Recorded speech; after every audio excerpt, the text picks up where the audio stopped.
Une maquette numérique est une représentation virtuelle d'un ouvrage. Généralement en 3D, accompagnée de vues et de détails en 2D, une maquette numérique permet de construire virtuellement un ouvrage avant de le construire réellement. Elle peut être réalisée dans une multitude de logiciels, les plus connus étant Revit, Allplan, Rhinoceros ou Archicad. Chacun de ces logiciels ont des avantages et des inconvénients différents et proposent leur propre format d'échange. Mais comment explique-t-on le retard de l'apparition de la maquette numérique dans le BTP ? Eh bien, tout d'abord, un projet de construction comporte plusieurs corps d'état réalisés par de nombreux acteurs.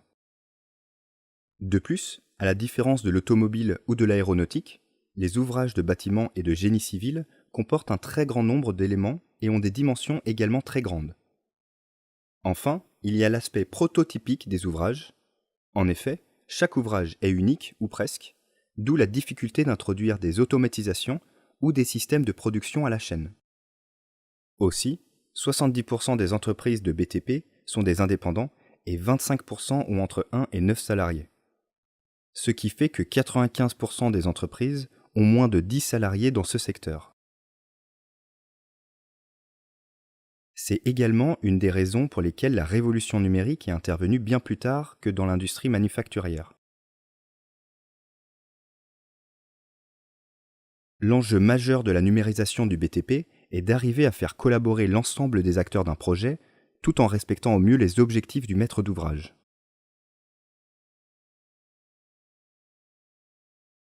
De la même manière que le BTP a connu une révolution de ses méthodes de travail au moment du passage de la planche à dessin à la conception 2D assistée par ordinateur, CAO, au milieu des années 80, le secteur connaît actuellement la révolution du BIM.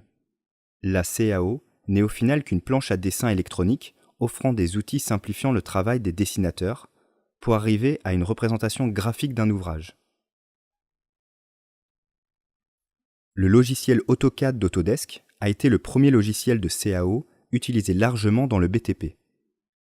Des concurrents comme IntelliCAD ou TurboCAD sont arrivés un peu plus tard. Le format DWG, Drawing, a ainsi été pendant longtemps le format d'échange privilégié des documents graphiques. Une maquette numérique est quant à elle le fruit d'une modélisation et de calculs afin d'obtenir un modèle virtuel 3D comportant des données nécessaires aux différents cycles de vie d'un ouvrage. Le travail collaboratif des différents acteurs d'un projet autour d'une maquette numérique constitue ainsi ce qu'on appelle le BIM. C'est pourquoi on ne parlera pas uniquement de modélisation 3D. Une maquette numérique est également considérée comme un modèle intelligent, dans le sens où elle est composée d'éléments qui interagissent entre eux.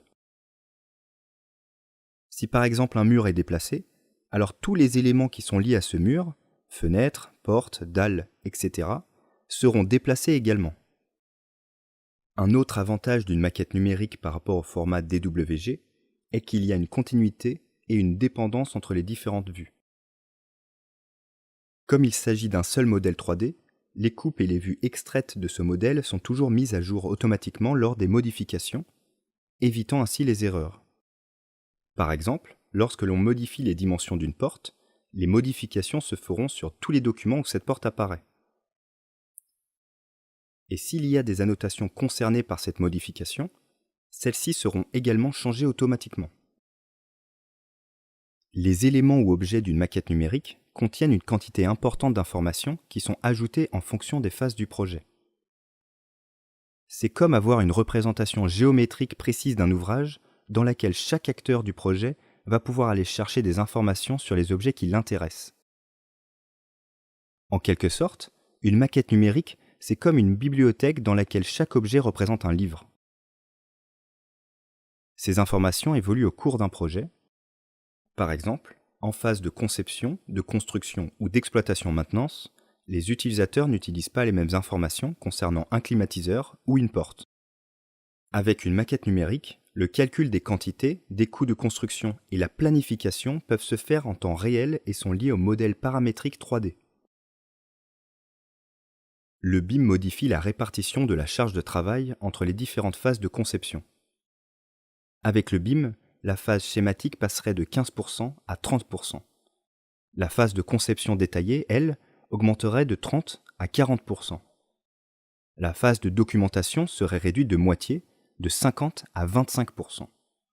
Les 5% restants représentent la phase de soumission des documents et ne changent presque pas entre la CAO et le BIM. Il y a un réel travail à faire avec les maîtres d'ouvrage pour leur expliquer ces changements de répartition des tâches, mais ils sont de plus en plus convaincus des bénéfices du BIM. La résistance au changement de certains acteurs n'est pas le seul obstacle au BIM. Comme on a pu le voir, il est également nécessaire de changer totalement les méthodes de travail et les salariés ont besoin d'être formés aux nouveaux outils. La réalisation d'un modèle BIM requiert moins de projeteurs, mais il leur faut beaucoup plus de connaissances et d'expérience tant au niveau des outils, des méthodes et de la structuration des données. Enfin, l'aspect collaboratif du BIM demande de bien comprendre les enjeux de responsabilité de chaque acteur et ainsi de garantir le succès du projet. De nouveaux métiers apparaissent donc pour répondre à ces nouveaux enjeux qu'offre le BIM.